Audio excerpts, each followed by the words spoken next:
السلام علیکم دوستو، امید ہے آپ سب بخیریت ہوں گے اور امید ہے آپ سب ایک اچھا اور بھرپور دن گزار رہے ہوں گے۔ دوستو، ہمارے ہاں ایک بحث اکثر رہتی ہے کہ سائنس اور سماج کا کیا کوئی تعلق ہے۔ ہمارے یہاں بہت سے دوست وہ آپ کو یہ کہہ کر سائنس کی طرف متوجہ کرنے کی کوشش کرتے ہیں کہ صاحب آپ سائنس پڑھیے، سماج کو چھوڑ دیجئے۔ لیکن سچ یہ ہے کہ سائنس اور سائنس کے نظریات سماج حتیٰ کہ فلسفے پر بھی بہت گہرا اثر ڈالتے ہیں۔ تاریخ میں ایسی کئی مثالیں موجود ہیں جن پر ابھی بات بھی کریں گے، جب کسی سائنسی نظریے نے معاشرے اور معاشرے میں موجود نظریات پر بہت گہری چوٹ لگائی۔ ہم سب سائنس کی سہولیات سے فائدہ اٹھاتے ہیں، موبائل فونز ہوں، انٹرنیٹ، ادویات، بجلی، سفر، علاج، ہر چیز اس وقت ہمارے سامنے جو موجود ہے، ہمارے پاس جو موجود ہے، وہ کسی نہ کسی طور پر سائنس کی مرہون منت ہے۔ لیکن کیا آپ نے کبھی غور کیا کہ جب بھی سائنس نے کوئی نئی دریافت کی، کوئی نئی ایجاد کی، تو معاشرے نے ابتدا میں اسے رد کرنے کی کوشش کی؟ ایسا کیوں ہے؟ حتیٰ کہ بہت سے معاشرتوں میں، انسانی تہذیب میں ایسے کئی واقعات پیش آئے ہیں جب بنیادی سوالات کو ہی سماج نے رد کرنے کی کوشش کی۔ سقراط کی مثال ہمارے سامنے ہے، اور پھر صرف سقراط نہیں، دنیا کے کسی بھی سماج میں سوال کرنے والے شخص کو کبھی پسند نہیں کیا گیا، جبکہ سائنس کی بنیاد ہی سوال پر کھڑی ہے۔ سائنس کیا ہے؟ مجھے یاد پڑتا ہے کہ کچھ برس قبل میں پاکستان میں ایک جامعہ میں لیکچر دے رہا تھا، تو وہاں ایک نوجوان نے سوال کیا کہ انسان، یا جسے ہومو سیپینس کہتے ہیں، انسان اب یہاں پر کوئی 1.5 2 لاکھ 3 لاکھ سال سے تو موجود ہے۔ جدید تحقیق یہی بتاتی ہے، اس سے پہلے کے جو انسان نما تھے، ہومو ایرکٹس یا نیندرتھالس اور دیگر، وہ تو ختم ہو گئے، لیکن ہومو سیپینس کو بھی اب کوئی 3 لاکھ سال ہو چکے ہیں۔ سوال صرف یہ پیدا ہوتا ہے کہ 3 لاکھ سال کے سفر میں یہ ساری جو سائنٹیفک ڈیولپمنٹس ہیں، یا جو ایجادات ہیں، یا بڑی ایجادات ہیں، یہ پچھلے 300 برس میں ہی کیوں ہیں؟ میرا جواب وہاں پر اس نوجوان کو یہ تھا کہ اس 3 لاکھ سال کے سفر میں یوں سمجھیے کہ 2,99,700 سال تک انسان نے اس کائنات سے باتیں کی ہیں، اور پچھلے 300 برس انسان نے اس کائنات کی سرگوشیاں سننے کی کوشش کی ہے۔ سائنس کائنات کی سرگوشیاں سننے کا نام ہے، یعنی آپ نے خود سے کچھ زیادہ نہیں کہنا، بلکہ کائنات سے ڈیٹا لینا ہے، سننا ہے کہ کائنات کیا کہنا چاہتی ہے۔ بہت سی چیزیں ایسی ہو سکتی ہیں جو ممکن ہے آپ کو پسند نہ ہو اس کائنات کا، لیکن وہ قانون ہو۔ مثال کے طور پر آپ کو ممکن ہے گریوٹی پسند نہ ہو۔ کون چاہتا ہے کہ ہر وقت زمین سے چپکا رہے؟ کون نہیں چاہتا کہ بس اڑتا پھرے؟ لیکن آپ کی پسند یا میری پسند سے کوئی فرق نہیں پڑتا۔ یہ کائنات کا ایک قانون ہے، ایک بنیادی قوت ہے۔ کائنات کی جو 4 بنیادی قوتیں ہیں، یعنی تجاذبی قوت یعنی گریوٹی، اور الیکٹرو میگنیٹزم، ویک فورس اور اسٹرانگ فورس، یہ 4 بنیادی قوتیں ہیں، فورسز ہیں جن پر کائنات کام کر رہی ہے۔ اگر آپ کو اس میں سے کچھ پسند نہیں آئے گا، یا کوئی اور قانون، فطرت کا کوئی قانون پسند نہیں آئے گا، تھرمو ڈائنامکس ہو جائے یا لاز آف موومنٹ ہو جائیں، ہو سکتا ہے کہ آپ کو پسند نہ آئے، لیکن اس سے فرق نہیں پڑے گا، کیونکہ جو کائناتی قانون ہے وہ کائناتی قانون رہے گا۔ اسی طرح ہم نے یہ دیکھا کہ معاشرے میں جو سوال کرنے والے لوگ تھے، معاشرے نے انہیں کم از کم، یعنی کئی جگہوں پر تو ان کے ساتھ بہت تلخ رویہ ہوا، اس پر بھی ہم بات کریں گے، لیکن عمومی طور پر سماج زیادہ گہرے سوالات انہیں برداشت نہیں کر سکتا۔ ایک گزشتہ ویلاگ میں ہم نے تفصیل سے گفتگو کی تھی کہ ایسا کیوں ہوتا ہے، اور سماج آرڈر کے لیے کیوں کوشش کرتا ہے کہ ایسے تمام افراد جو اس آرڈر یا نظم کو چیلنج کر سکتے ہیں، ان سے دوری اختیار کی جائے یا انہیں روکا جائے۔ کبھی مذہب کے نام پر آپ نے دیکھا کہ سائنس کا راستہ روکنے کی کوشش کی گئی، کبھی روایات کے نام پر، اور کبھی کبھی خوف کے نام پر خوف دلایا جاتا ہے کہ سائنس اگر ایسے ہی آگے بڑھتی رہی تو سماج کا کیا ہوگا، سماج کی اقدار کا کیا ہوگا۔ ایسے بے شمار خوف ہیں جو ہمیں دلائے جاتے رہے ہیں۔ آج بھی بہت سے خوف ہیں کہ اے آئی ایسے آ جائے گی تو کیا ہو جائے گا، روبوٹس اس دنیا پر چھا جائیں گے تو کیا ہو جائے گا۔ اس پر بھی ہم اس ولاگ میں تفصیل سے بات کریں گے۔ سوال لیکن یہ ہے کہ آخر سائنس سے ہمیں اتنا ڈر کیوں لگتا ہے؟ آپ کو بہت سے لوگ اپنے آس پاس یہ خوف دلاتے ہوئے نظر آئیں گے۔ آج ہم تفصیل سے بات کریں گے کہ سائنس نہ صرف ٹیکنالوجی بناتی ہے بلکہ سوال بھی پیدا کرتی ہے، اور یہی سوال طاقتور طبقات کو سب سے زیادہ چبھتے ہیں۔ آج کی بیٹھک میں ہم تفصیل سے اس پورے نظام کو سمجھنے کی کوشش کریں گے۔ سب سے پہلے تو آئیے دیکھتے ہیں اس پورے سسٹم میں، تاریخ کے آئینے میں، سائنس اور معاشرے کے تقابل کو، یعنی یہ مقابلہ کب سے جاری ہے۔ تاریخ میں ہم اگر نگاہ ڈالیں تو کیا ملتا ہے؟ مثال کے طور پر ہمارے سامنے گیلیلیو گیلیلی کی مثال ہم سب جانتے ہیں۔ گیلیلیو نے کہا تھا کہ سورج زمین کے گرد نہیں گھوم رہا، زمین سورج کے گرد گھوم رہی ہے۔ اس نے کہا کہ زمین سورج کے گرد گھوم رہی ہے اور وہ ایک صدیوں کا سفر ہے، مگر اس وقت مذہبی نظام نے اسے کفر قرار دیا، اسے نظر بند تک کر دیا گیا، خاموش کرانے کی کوشش کی گئی، اس پر جبر کیا گیا، اسے موت کی دھمکی تک دے دی گئی۔ کیوں؟ کیونکہ اگر زمین سورج کے گرد گھومتی ہے تو پوری تب کی مذہبی کائناتی سوچ ہل جاتی ہے، وہ سوچ جو ایک طاقتور طبقے کے فائدے میں تھی۔ اسی طرح چارلس ڈارون کے نظریہ ارتقاء پر تو اس وقت بھی آپ کو ایک خاص طبقہ بحث کرتا ہوا نظر آئے گا، حالانکہ سائنٹیفک کمیونٹی میں اس پر کوئی بحث اب نہیں ہو رہی ہے۔ اس وقت تک جب تک فاسلز ڈھونڈے جا رہے تھے، اور وہ ظاہر ہے بہت سارے فاسلز اب زمین سے ختم ہو چکے ہیں، اس وقت تک تو یہ بحث چل رہی تھی، لیکن جب سے انسان کا ڈی این اے سامنے آیا اور ڈی این اے کے حوالے سے انسان نے ترقی کی، یعنی قریب کوئی 60 کی دہائی سے، تو یہ گفتگو اس لیے ختم ہوئی کہ اب ہمارے پاس تمام جانداروں کا ڈی این اے سیکوینس موجود ہے۔ ہمیں پتہ ہے کہ کون سا جاندار کتنا، یعنی اس سے ہمارا تعلق کیا ہے۔ ہمیں معلوم ہے کہ چمپینزی سے ہم 99% ہمارا ڈی این اے ملتا ہے، گوریلا سے 98% ملتا ہے، دیگر بندروں سے 96% ملتا ہے، سور سے 83% ملتا ہے، کتے سے 78% ملتا ہے۔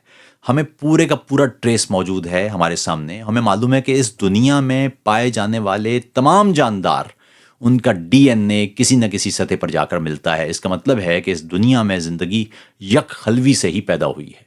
تھیوری آف ایوولوشن جب پیش کی گئی تھی تو اس میں کہا گیا تھا کہ یہ جو تمام جاندار ہیں بشمول انسان، وہ ایک طویل ارتقائی عمل کے ذریعے وجود میں آئے ہیں۔ بندر سے انسان نہیں بنا، یہ نہیں کہا گیا، بلکہ کہا گیا کہ بندروں اور انسانوں ان سب کا کوئی جد مشترک ہوگا۔ یہ بات سنتے ہی مذہبی دنیا میں طوفان آ گیا تھا، اور مزے کی بات یہ ہے کہ یہ طوفان اب تک موجود ہے۔ تب کہا جاتا تھا، بلکہ اب بھی کہا جاتا ہے کہ یہ نظریہ تو خدا کے تخلیقی عمل کے سامنے للکار ہے، یا اس تخلیقی عمل کا انکار ہے۔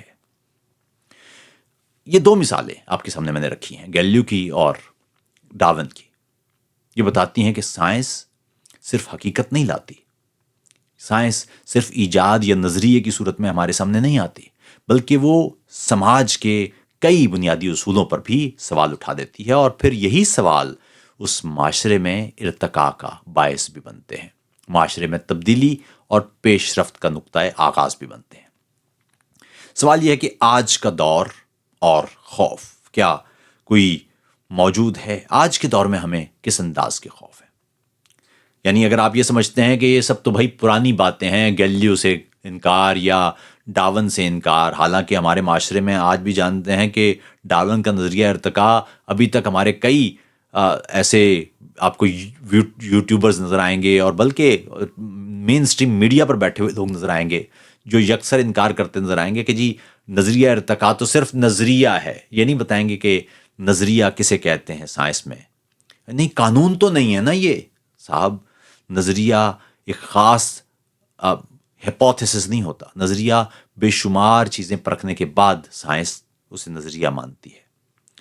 تو اگر آپ یہ سمجھتے ہیں کہ یہ ساری پرانی باتیں ہیں تو دوبارہ سوچ لیجئے، کیونکہ بہت سی پرانی باتیں نہیں ہیں۔ آج کے دور میں بھی ایک بحث چل رہی ہے، خاص طور پر آپ جانتے ہیں اس وقت انسان کو مصنوعی ذہانت کا سامنا ہے۔ آپ جانتے ہیں کہ اے آئی پر ہر طرف بات ہو رہی ہے، لوگوں کو ڈر ہے کہ انسانوں کی جگہ لے لے گی، ہمیں بیکار کر دے گی، کام ختم ہو جائیں گے، سارا کام تو مشین خود کر لے گی، ہمیں کیا نوکری ملے گی۔ دراصل سوچنے والے جانتے ہیں کہ اے آئی انسانوں کے لیے مددگار بھی ہو سکتی ہے. ظاہر ہے جب بھی کوئی ٹیکنالوجی آتی ہے اس کے منفی اور مثبت دونوں چیزیں موجود ہوتی ہیں. یاد رکھیے گا جو ہتھوڑا ہے وہ منفی یا مثبت نہیں ہوتا. ہتھوڑا ہتھوڑا ہوتا ہے، اس سے آپ کیل بھی ٹھوک سکتے ہیں، اس سے آپ کسی کا سر بھی ٹھوک سکتے ہیں. تو اس کا مطلب ہے کہ قصور ہتھوڑے کا نہیں ہے، قصور استعمال کا ہے. بہت سارے ایسے نظریات بھی ہیں جن نظریات کو آپ اچھے مقاصد کے لیے بھی استعمال کر سکتے ہیں اور برے مقاصد کے لیے بھی استعمال کر سکتے ہیں. اس کا مطلب ہے کہ مسئلہ نظریے کا نہیں، مسئلہ اس کے استعمال کا ہے. تو ہمیں استعمال پر غور کرنے کی بجائے یا اس پر گفتگو کرنے کی بجائے کسی شے کو یکسر رد کرنا، یہ میرے خیال میں خوفناک بات ہے. اے آئی بھی جو سوچنے سمجھنے والے لوگ ہیں، جو کریٹو لوگ ہیں، ان کو فائدہ دے رہی ہے. کیونکہ اگر آپ کریٹیوٹی کا کام اے آئی کے سونپتے ہیں پھر تو جھگڑا ہے. لیکن اگر آپ اے آئی سے ڈیٹا طلب کرتے ہیں اور ڈیٹا انالیسس کرنے کے بعد آپ خود اس کریٹو آئیڈیا کو آگے بڑھاتے ہیں تو پھر ظاہر ہے آپ کے لیے مددگار ہے، آپ کے لیے خطرہ نہیں ہے. لیکن اگر آپ سارا کام ہی اے آئی کے سپرد کرنا چاہتے ہیں اور خود سوچنے سمجھنے سے ہی فارغ ہونا چاہتے ہیں تو پھر ظاہر ہے ایک خطرہ ہے. ابھی حال ہی میں آپ نے دیکھا کہ جب عالمی وبائی صورتحال پیدا ہوئی، کووڈ 19 کی میں بات کر رہا ہوں، اس وقت کووڈ ویکسین کتنی تیزی سے بنائی گئی اور آپ نے یہ بھی دیکھا کہ خوف بھی دلایا گیا. یعنی ایک بیماری دنیا کو لاحق ہوئی، سائنس نے بے حد جلدی اس کی ویکسین بنائی. لیکن ہوا کیا؟ سازشی نظریات نے معاشرے کو بھر دیا. کہا گیا کہ یہ ویکسین انسانوں کو کنٹرول کرنے کے لیے ہے. یہ تک کہا گیا کہ جی ویکسین کے چکر میں چپ انسان کے اندر ڈالی جا رہی ہے، پھر انسانوں کو کنٹرول کیا جائے گا. سائنس نے لاکھوں زندگیاں بچا لیں لیکن خوف غالب رہا. پھر آپ یہ بھی دیکھیے، آپ ڈاکٹر کے پاس جائیے اور آپ کہیے کہ مجھے زکام ہے، ڈاکٹر آپ کو دوا تجویز کرے گا. ہو سکتا ہے کوئی اور بیماری ہو تو ٹیسٹ کرے، ٹیسٹ کی بنیاد پر وہ طے کرے کہ کیا معاملہ ہے، کون سا وائرس ہے، کون سا بیکٹیریا ہے، بیماری کیا ہے وغیرہ. اور اس کے بعد پھر وہ دوا آپ کو تجویز کر دے. تشخیص کے بعد، یعنی بیماری کی تشخیص کے بعد وہ آپ کو کوئی دوا تجویز کرے. آپ جب گھر آئیں گے اور آپ بتائیں گے کہ جی مجھے یہ بیماری ہے تو آپ کے گھر کے لوگ کہیں گے جی ڈاکٹر تو ایسی کہتا ہے، ڈاکٹر کو کیا پتا. آپ وہ لونگ، 4 لونگ اور اس میں ہلدی ڈال کے اور اس کو ادرک کا ابھار وہ دے کے اور اس کے بعد آپ اس کو پی جائیں پانی کو تو وہ ٹھیک ہو جائے گا. یعنی آپ یہ دیکھیے کہ سائنس کے معاملے میں خوف اور تنقید یہ موجود رہتی ہے، لیکن وہ طریقے جن کے بارے میں سائنٹیفک بات نہیں پتا ہمیں ان کو درست مانا جاتا ہے. یعنی خالہ نے جو آپ کو بتایا ہے گر، وہ گر آپ کو درست لگے گا. ہو سکتا ہے گر ٹھیک بھی ہو کیونکہ بہت ساری انڈیجنس وزڈم موجود ہے. میں یہ نہیں کہہ رہا کہ غلط ہوگا، میں یہ کہہ رہا ہوں کہ آپ کو یقین اس پر ہوگا لیکن ڈاکٹر پر آپ کو یقین نہیں ہوگا. یہ ہے بنیادی معاملہ. آپ جانتے ہیں پاکستان میں ارتقاء کا موضوع آج بھی نصاب سے باہر ہے. پاکستان سمیت کئی مسلم ممالک کے اسکولوں میں آج بھی ارتقاء پڑھانے کی اجازت نہیں ہے. کیوں؟ کیونکہ یہ سوال اٹھاتا ہے اور ہم سوالات سے ڈرتے ہیں. ہمیں لگتا ہے جی کہ یہ اسلام کے خلاف ہے. حالانکہ سائنس ایک ایسا ڈسپلن ہے جو مذہبی، یعنی مذہب کا جو ڈسپلن ہے وہ اخلاقیات کا ہے. سائنس کا ڈسپلن مذہب کے ڈسپلن کا حامل نہیں ہے. مذہب کچھ اور چیز بتاتا ہے، سائنس کچھ اور چیز بتاتی ہے. سائنس کا کام کائنات سے ڈیٹا لینا اور اس ڈیٹا کی بنیاد پر آپ کو کوئی چیز آپ کے سامنے پیش کر دینا ہے. مذہب کا کام آپ کو اخلاقی اصول بتانا ہے کہ ایک بہتر انسان کیسے بن سکتا ہے. تو اس کا مطلب یہ ہے کہ آپ سائنس کو خواہ مخواہ مذہب کے مقابل لے آتے ہیں. سائنس سوال کرتی ہے اور آپ کو لگتا ہے کہ سوال خطرناک ہے. حالانکہ سوال خطرناک ہونا نہیں چاہیے. بھئی آپ خود بتائیے، یہ کائنات یوں سمجھے کہ کئی کھرب گیلیکسیز، کئی کھرب ستاروں کی کائنات ہے. اور یہ جتنے ستارے، جتنے سیارے، یہ تمام مٹیریل جو آپ کو نظر آتا ہے یہ کائنات کا 5% بھی نہیں ہے. کائنات کا 95% حصہ وہ ہے جس کے بارے میں ہم رتی بھر بھی نہیں جانتے، جس کو ڈارک میٹر اور ڈارک انرجی کہا جاتا ہے. یعنی ایسا میٹر جو ہمارے کسی بھی آلے سے، کسی بھی سینسر سے انٹریکٹ نہیں کرتا، اور ایسی انرجی جو قریب 70-71% ہے وہ اس کائنات کو مسلسل پھیلائے جا رہی ہے. سائنس غرق ہوئی ہوئی ہے ان سوالوں میں کہ یہ ڈارک میٹر کیا ہے، ڈارک انرجی کیا ہے. ہمیں معلوم ہے کہ ہے، کچھ تو ہے، لیکن وہ ہے کیا ہمیں نہیں سمجھ میں آ رہا. اور ایسے بڑے بڑے سوالات ہمارے سامنے موجود ہیں. اور اب آپ خود سوچیں کہ اس اتنی بڑی کائنات اور ایسی ہو سکتا ہے اربوں کھربوں لامتناہی کائناتیں ہوں، ان کا کوئی خدا ہے، تو کیا آپ کو لگتا ہے کہ وہ آپ ایک چھوٹے سے سیارے پر بیٹھی ہوئی مخلوق، اس کے سوالوں سے اس کو کوئی خوف ہوگا؟ اس کا مطلب ہے کہ جو خوف ہے یہ مولوی کو خوف ہو سکتا ہے، یہ آپ کے آس پاس کے لوگوں کو خوف ہو سکتا ہے، اور اس خوف کو، اپنے خوف کو، وہ خدا کے خوف میں بدلتے ہوئے نظر آتے ہیں۔ سائنس کا سب سے خطرناک پہلو یہ نہیں ہے کہ وہ نئی چیزیں بناتی ہے، سائنس کا سب سے امید افزا اور خطرناک پہلو یہ ہے کہ وہ سوال کرنا سکھاتی ہے۔ سائنس سچ کو جاننے کے لیے سوال پوچھنا سکھاتی ہے۔